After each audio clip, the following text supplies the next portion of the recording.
Hey, mon frère, ma soeur, ça va? Je suis Évangéliste Max. Alors, aujourd'hui, je t'apporte une bonne information et une bonne nouvelle. Rassure-toi, cette nouvelle va te rassurer davantage et te réjouir le cœur. Oui, elle va te réjouir le cœur. Sais-tu pourquoi et pour qui Jésus-Christ est mort?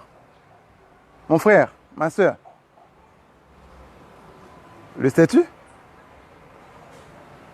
Voilà. Alors mon frère, ma soeur, Jésus-Christ, le Fils de Dieu, est mort à cause de tes péchés. Oui, certainement. Il est mort à cause de tes péchés. En d'autres termes, Jésus-Christ est mort à cause de ta rébellion contre son Père. Tu as rébellé contre le royaume de Dieu, contre le gouvernement de Dieu. Tu as désobéi à la volonté de Dieu, à la parole de Dieu, au commandement de Dieu. Oui, tu penses que tu n'as pas fait cela? Oui, tu l'as fait. Même si ce n'est pas toi qui l'as fait, mais ton père, ton arrière-grand-père, jusqu'à Adam. Tout homme est né d'Adam.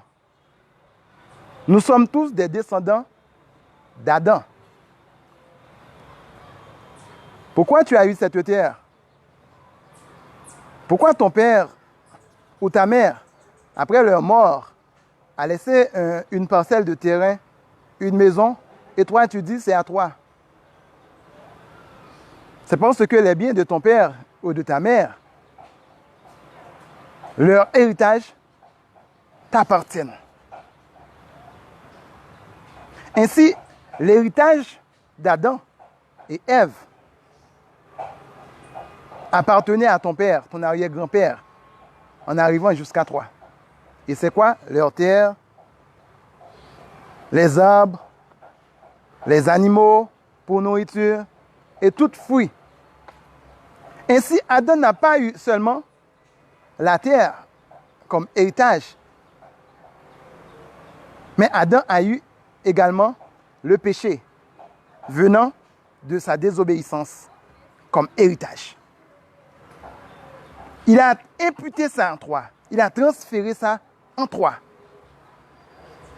C'est la raison pour laquelle, dans Psaume 51, la parole de Dieu nous dit, « Voici, je suis né dans le péché.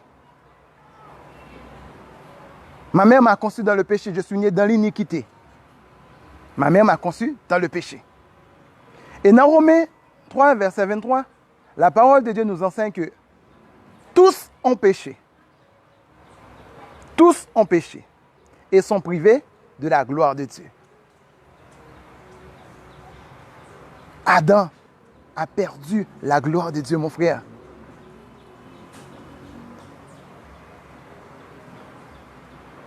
Adam a perdu la gloire de Dieu, le vêtement spirituel, sa robe de gloire venant de Dieu, Adam l'a perdu. À cause de sa rébellion, il a suivi Lucifer, devenant Satan dans sa rébellion. Ah, ça c'est une information que tu dois mémoriser, capter. Il ne faut pas oublier ça. Adam t'a vendu. Adam t'a vendu, mon frère. Adam t'a vendu, ma sœur. Oui, il t'a vendu à l'esclavage. Tu es un esclave. Dans Pierre 2, 19, la parole de Dieu nous enseigne également. Chacun est esclave de ce qui a triomphé de lui.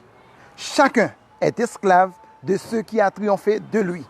Qu'est-ce qui triomphe de toi?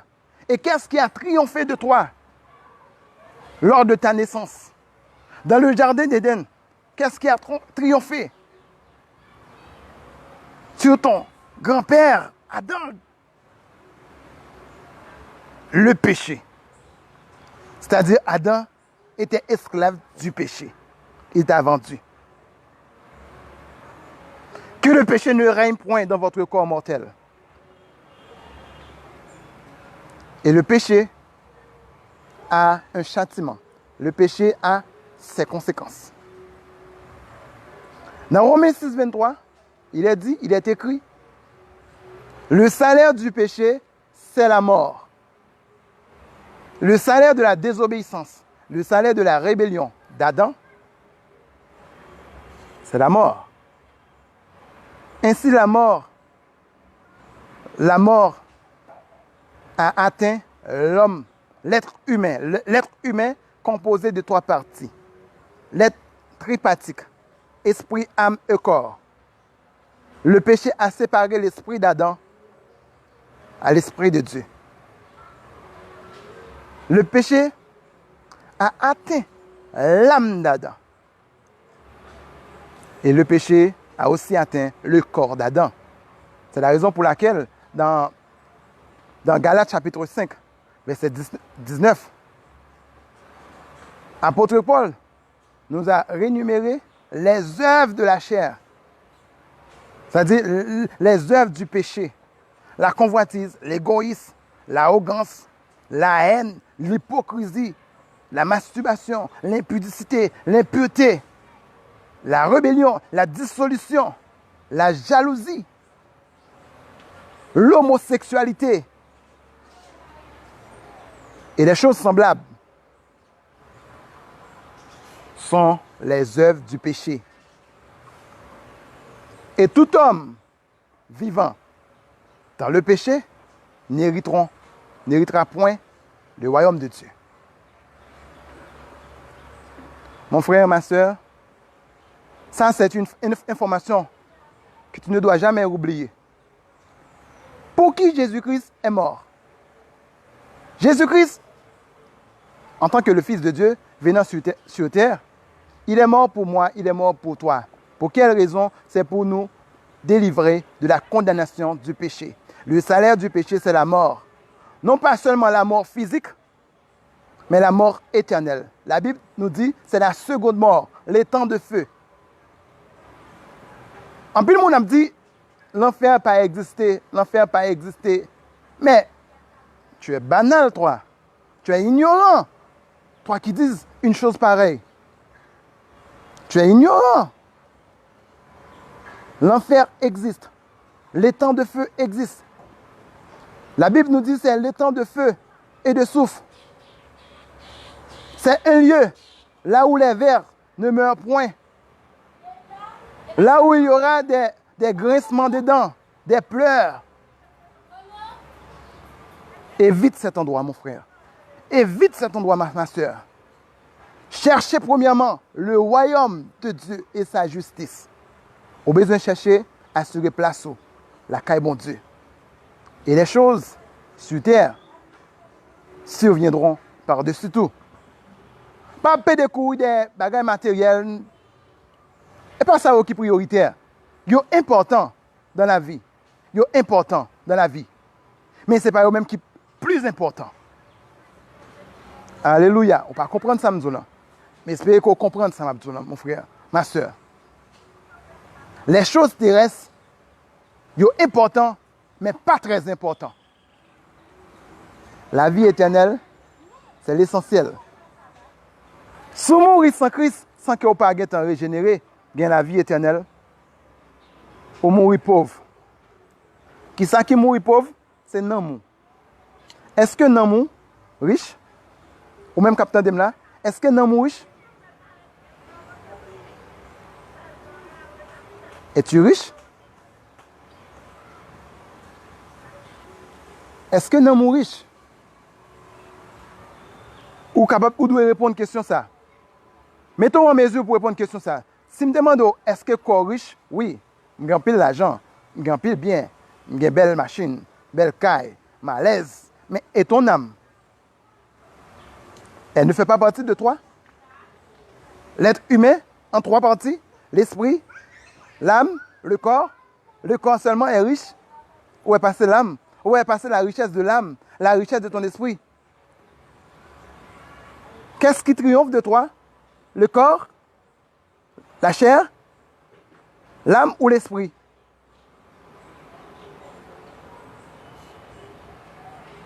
Que l'esprit soit capable riche dans le nom de Jésus. Fais l'esprit riche. Parce que Jésus-Christ te dit non riche non. Malgré le nom riche non, tu as gagné toute richesse sur la terre. Il te dit Jésus-Christ, qui ça m'a fait pour me capable de sauver? Jésus-Christ te dit, respectez les commandements, obéissez aux commandements, remerciez bon Dieu, remerciez prochain. Et puis, respectez tout autre commandement. Il dit, bon, je fais tout déjà, Seigneur, je fais tout. Qui ça manque pour me parfait?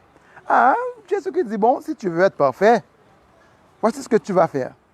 Allez vendre toute richesse sur eux, tout ce que tu possèdes, donne-les aux pauvres, alors tu auras un trésor dans le royaume de Dieu. Alléluia.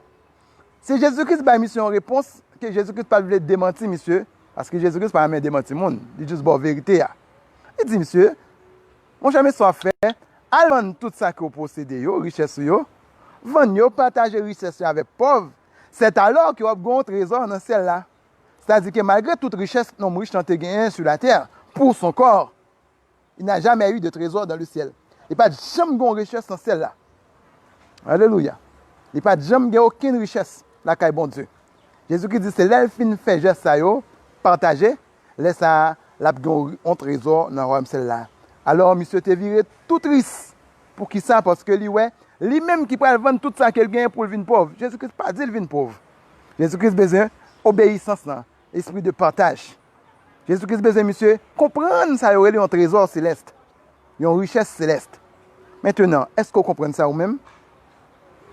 Est-ce que dans le moment où Jésus-Christ, ce n'est pas la même question la pose? Pas courir des bagages qui sont sous la terre, mais courir chercher le royaume, non? Dans celle-là. Laisse-moi bien un trésor. Pas courir des trésors sous la terre, mais courir des assurer place en haut dans celle-là. Parce que Jésus-Christ a préparé en place. Est-ce qu'on fait réservation déjà, mon frère? Ou même qu'à vivre dans le péché, ou même qu'à vivre jonglé, ou même qu'à faire sauver dans le monde, ou même qu'à poster corps sur Facebook, qu'à poster tout nu, ou même qu'à faire des gestes impudiques sur le net, ou même qu'à faire toutes sortes de bagailles odieuses pour capable vivre, pour qu'à vivre bien. Est-ce qu'on assure place ou déjà? Dans le ciel là. C'est ça qui est plus important. Jésus-Christ est venu mourir pour, sans exception, il est venu mourir pour capable détourner de mauvais chemins. Et c'est la raison pour laquelle il a dit, je suis le chemin. Je suis le chemin, la vie et la vérité. Nul ne vient au Père que par moi. Si vous avez espérance pour aller dans le ciel, si vous avez espérance pour aller joindre papa, c'est là qui te créé là. Si vous avez espérance pour retourner dans parfaite communion avec le Créateur là, eh bien Jésus-Christ est le chemin. Parce que après Adam t'a fait péché, Dieu t'a placé de chérubins, Dieu t'a chassé dans le jardin. Adam perdu dans le chemin, quel papier. Et c'est peut-être ça, moi aimé. Ça, Salmiste nous dit, dans Somme 139, je crois. Regarde, cher Seigneur, si je suis sur une mauvaise voie. Regarde, cher Seigneur, si je suis sur un mauvais chemin. Et conduis-moi sur la voie de l'éternité. La voie de l'éternité, c'est Jésus, mon frère. La voie de l'éternité, c'est Jésus, ma soeur. Mon ami, toi qui me regardes et qui m'écoutes, la voie de l'éternité pour ton âme, c'est Jésus. Jésus revient bientôt. Accepte Jésus et crois en Jésus. Tu auras la vie éternelle. Obéis à la parole de Dieu, mets-les en pratique. Ce n'est pas seulement à l'église, du dimanche, mais on peut mettre, lire la Bible sans qu'on peut mettre en pratique. Ça n'a pas aucun effet positif sur nous-mêmes. Il n'y a pas aucune récompense. Mais c'est là où mettre parole là en pratique ou obéir avec elle. Laisse ressembler à Jésus. Laisse ça, trésor assuré. Place où il a assuré. Parce que crayon Jésus-Christ a écrit non moun dans le livre la vie, hein, il y a gomme. Crayon Jésus-Christ a écrit non moun dans le livre la vie, hein, il y a gomme. T'entendez mon frère? Il y a gomme, t'entendez ma soeur? C'est peut-être ça, il y a moun qui au dernier jour, la parole dit pour le mettre au dehors. Moïse dit, Seigneur, si vous ne voulez pas marcher avec moi pour délivrer le peuple, ça, effacez le nom dans le livre la vie. Hein.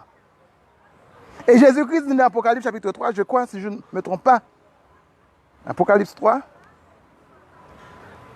À celui qui vaincra, Je n'effacerai point son nom du royaume, du livre de vie. Moun qui vainc là, je ne peux pas effacer non dans le livre de la vie. Que tu sois un vainqueur. Que tu sois un vainqueur dans le nom de Jésus. Que tu sois un vainqueur dans le nom de Jésus. Je déclare sur ta vie, toi qui m'écoutes et qui me regardes, que tu sois un vainqueur dans le nom de Jésus.